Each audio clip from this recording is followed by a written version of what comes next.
नमस्ते मित्रों, मेरे channel code maths and physics में आपका स्वागत है फिर से। आज के 3D एनिमेशन में हम क्रिएट करेंगे uniform and non uniform accelerated motion. ठीक है, और दो इक्वेशंस ऑफ मोशन के बारे में हम चर्चा करने वाले हैं। पहले ट्रायल बेस पे आपको दिखाता हूं कि हम आज क्या क्रिएट करेंगे। मैं इसे ऑन करता हूं। हम एक्चुअली आज दो बॉल्स का मोशन क्रिएट करेंगे। एक का मैं रखूंगा यूनिफॉर्म, दूसरी का नॉन यूनिफॉर्म, और साथ के साथ यहाँ ग्राफ बना के उनको कंपेयर करेंगे आपस में। तो ये यूनिफॉर्म मोशन है इसका और ये नॉन यूनिफॉर्म, और साथ साथ में इस ब्लू और रेड बॉल का जो ग्राफ है वो बनता जाएगा। तो ये है हमारा डिस्प्लेसमेंट टाइम ग्राफ। तो ये इस प्रकार से बन रहा है।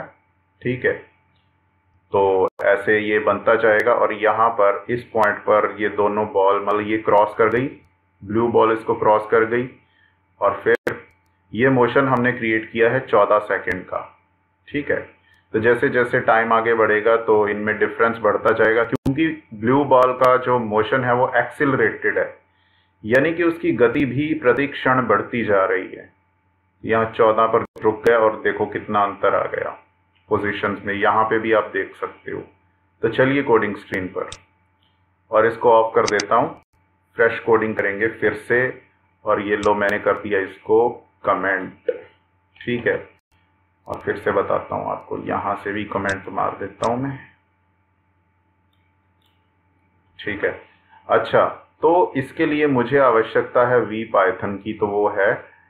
अब इस बार मैंने क्या किया है कि कैनवास को मैंने डिफाइन किया है एस वेरिएबल में, जो कि मैं अकेला लेता था पहले। यहाँ पर अकेला यहाँ पे पहले लिखा रहता था, अब उसको एस वेरिएबल में डिफाइन किया है। इसका कारण आपको मैं ग्राफ में बताऊंगा कि ये जो ग्राफ हमने प्लॉट किया है उसमें इस कैनवास वेरिएबल की आवश्यकता होती है, तो इसीलिए।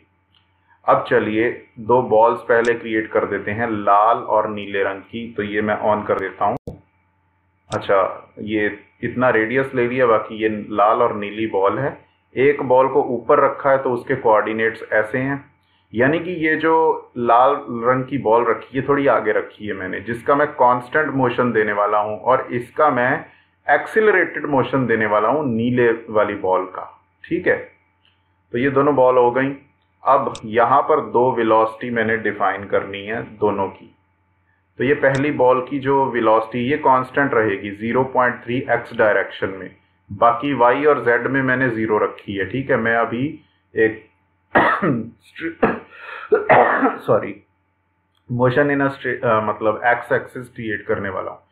तो वेलोसिटी जो दूसरी बॉल की है वो इनिशियली तो 0 है, लेकिन उसको एक्सिलरेटेड मोशन मिलेगा इस एक्सिलरेशन के द्वारा। ये जो मैंने ऑन किया है, तो 0.1 मीटर पर सेकंड स्क्वायर, यानी कि हर सेकंड मेरी 0.1 मीटर पर सेकंड वेलोसिटी बढ़ती जाएगी। तो इसीलिए ये ग्राफ ऐसे जाएगा पैराबोलिक शेप में। अब आगे चलते हैं। अब पहले इन बॉल्स का मोशन क्रिएट करते हैं। तो मैं यहां से टाइम वेरिएबल को डिफाइन कर देता हूं, और डिफरेंशियल टाइम डिस्प्लेसमेंट को भी 0.01 से डिफाइन कर देता हूं। ठीक है, 14 सेकंड तक मैं अपने इस मोशन को, ठीक है, कंटिन्यू रखूंगा, उसके बाद लूप बंद हो जाएगा। रेट आ गया जी 50 का। और अब आगे कोडिंग करते हैं। चलिए, तो पहली जो बॉल है हमारी B1 की जो पोजीशन आएगी, मतलब उसकी जो डिस्प्लेसमेंट आएगी, वो आएगी इनिशियल डिस्प्लेसमेंट, यानी कि P1 डॉट पोज ही।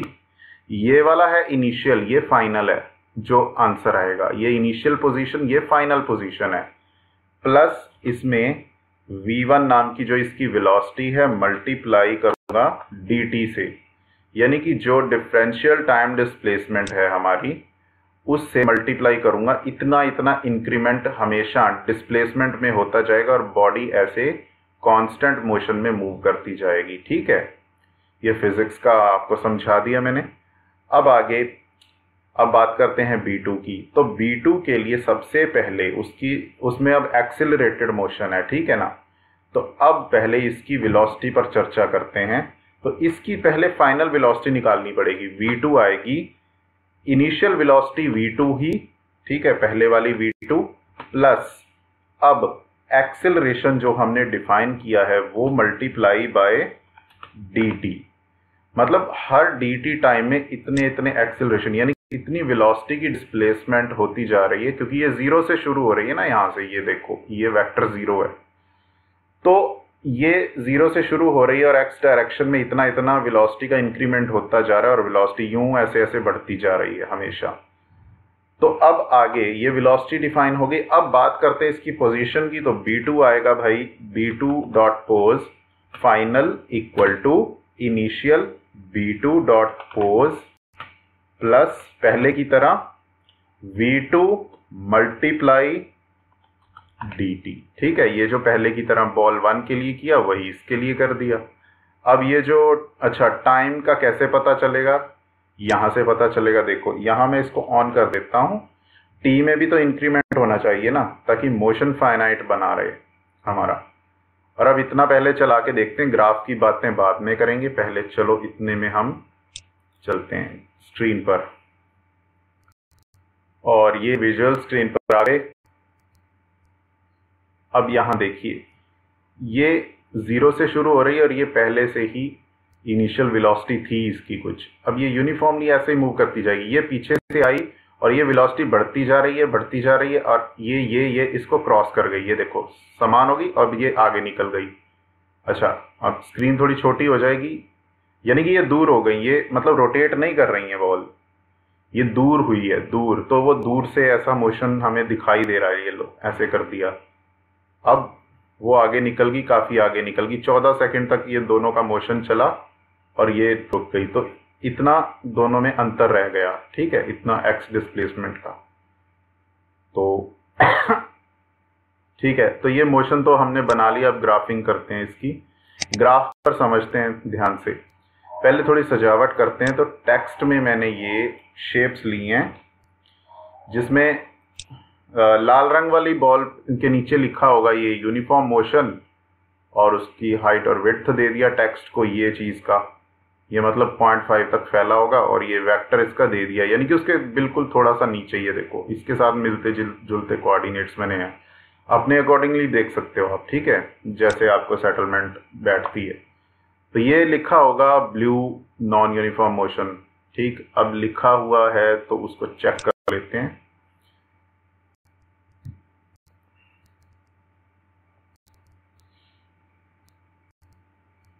तो लो जी, ये तो आ गया, और दूसरा भी आएगा, वो भी आ गया। तो ये इसके नीचे लिखा है, बाकी वही सब सेम है। ठीक है, ये अपना मोशन कंप्लीट करेंगी दोनों 14 सेकंड तक।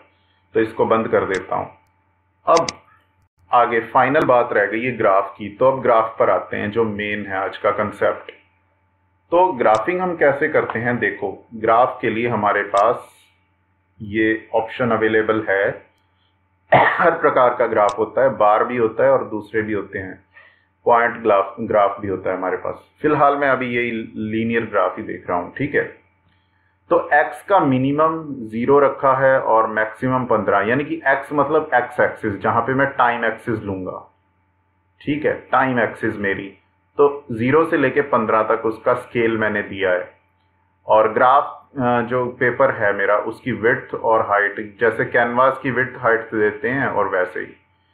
अच्छा, तो अब इसमें y की ये जो मतलब ये वाली एक्सिस है ऐसे, ठीक है, जो डिस्प्लेसमेंट एक्सिस होगी, उसमें जो मिनिमम इतना दिया है -1.5, क्योंकि बॉल की पोजीशन के अकॉर्डिंगली मैंने उसको सेट किया है ना। तो जहां से वो शुरू हो रही है वहां से, और मैक्सिमम डिस्प्लेसमेंट मैंने उस पर यहाँ अपर में लिमिट में लिया है 20। तो अच्छा, स्क्रॉल का ग्राफ के ऊपर बताऊंगा, अलाइन राइट कर दिया, इधर मेरा कैनवास होगा और इधर ग्राफ पेपर होगा। अच्छा, ये जो ग्राफ पेपर बना रहा हूं ना मैं, ये कौन से कैनवास के अकॉर्डिंगली, कौन से उसके बिहाफ पे बना रहा हूं, तो ये एस वाला कैनवास जिसमें मैं ये सब शेप्स क्रिएट कर रहा हूं।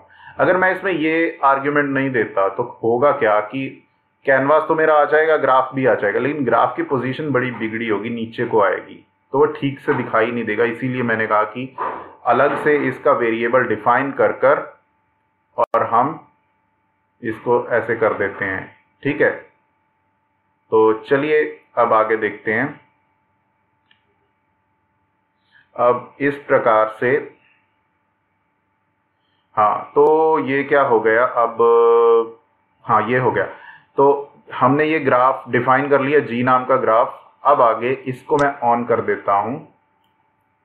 तो हम यहाँ क्या बनाने वाले हैं, कर्व वाला, यानी कि linear graph, linear type graph बनाने वाले हैं। तो उसके लिए जी कर्व लिया, ये भी वी पाइथन में अवेलेबल है। तो जो ग्राफ जी डिफाइन किया था वो यहाँ पर लाल रंग का लाल बॉल के लिए और ब्लू रंग का ब्लू बॉल के लिए। तो ये दोनों वाई प्लॉट 1 वाई प्लॉट 2। अब आगे यहाँ वाइल लूप में इनको साथ के साथ बनाते जाना है। तो उसके लिए मैं इसको ऑन कर दूंगा, ये वाला जो पार्ट है ये ऑन कर दिया मैंने, वी प्लॉट 1 डॉट प्लॉट। ठीक है, तो इसमें टी टाइम है जो, क्योंकि यहाँ ऐसे टाइम चलेगा, और B1 की पोजीशन प्लॉट करनी है और B2 की पोजीशन प्लॉट करनी है। ठीक है, तो चलो इसको अब एक बार चला के देखते हैं। आई होप आपको ये समझ में आया होगा, नहीं आया तो मैं चलो एक बार लिख के दिखा देता हूं दोबारा से। ये देखो यहाँ ये प्लॉट्स डिफाइन कर लिए, जी पहले ग्राफ डिफाइन किया, फिर प्लॉट 1, फिर प्लॉट 2। ध्यान से देख लेना वीडियो को रिवाइंड करके। और फिर अब इनको प्लॉट भी तो करना है, वाइल लूप के अंदर करना है। तो मैं लिखूंगा वी प्लॉट 1, ठीक, डॉट प्लॉट। और इसमें पहला मेरा टाइम वेरिएबल होगा जो एक्स एक्सिस पर, और वाई पर होगा B1 की पोजीशन। कौन सी, एक्स वाली पोजीशन, क्योंकि B1.pose.x यही न्यूमेरिकल वैल्यू करूंगा ना, एक्स मत भूलना यहां पर। अब आगे दूसरा देखो y प्लॉट 2 सिमिलरली। ठीक है, अब आगे आपको पता ही है, तो लिख देता हूं t B2 dot pose dot x. तो ये कंप्लीट हो गई हमारी कोडिंग। तब चलिए क्रिएट करके देखते हैं इसको। ये इतनी ही कोडिंग थी, फिजिक्स साथ साथ में अब एक्सप्लेन होती रहेगी। ठीक है सॉरी, ये देखो ये तो अभी स्क्रीन सेट हो रही है। अच्छा, तो ये देखो दोनों बॉल्स का ग्राफ जो है साथ साथ प्लॉट होता जा रहा है ऐसे। ये जो, अच्छा मैंने कहा था ना स्क्रॉल, वो ये स्क्रॉल है। ये देखो ये इस प्रकार से जिस भी पॉइंट पे आप जाओगे तो ये जो मतलब बटन है, ये माउस जो क्लिक है, ठीक है, ये हमें उसका मतलब कि कोऑर्डिनेट्स बताएगा। तो इसीलिए इसको मैंने ट्रू किया हुआ था। अब एक बार बन जाने तो फिर मैं बताता हूँ इसका कमाल। तो ये 14 सेकंड तक मेरा मोशन चलेगा। ये देखो ये बीच बीच में ऐसे ब्लिंक हो रहा है ना एक एक बार। अच्छा, अब मुझे लगता है हाँ ये देखो बन गया। अब इसको जानते हैं। देखो मैं जानना चाहता हूँ कि ये दोनों बॉल्स किस पॉइंट पे क्रॉस की, ये किस टाइम पे क्रॉस की। आई थिंक ये क्रॉस की हैं 6.47 सेकेंड। और कितने डिस्टेंस पे क्रॉस की हैं, ये ओरिजिन से 1.35 यूनिट्स क्रॉस की हैं। मतलब ओरिजिन से इतनी दूरी पर ये दोनों एक दूसरे को, यहाँ ओरिजिन है और ये पास की हैं। ये देखो यहाँ पे भी बॉल्स में कितना ही डिस्प्लेसमेंट का अंतर है, और यहाँ पे भी आप देख सकते हो प्रैक्टिकली। तो ये फिजिक्स को समझने के लिए बहुत ही बढ़िया सिमुलेशन है। आगे और भी अच्छी अच्छी सिमुलेशन समझाएंगे। होप आपको वीडियो समझ में आई होगी और पसंद भी आई होगी। तो यार अगर पहली बार आए हो तो सब्सक्राइब तो कर दो ना। ठीक है, ऐसी ऐसी मुझे अप्रिशिएशन मिलता है, ऐसी ऐसी वीडियोस और लेके आऊँगा मैं। तो चलिए मिलते हैं अगली वीडियो में। धन्यवाद।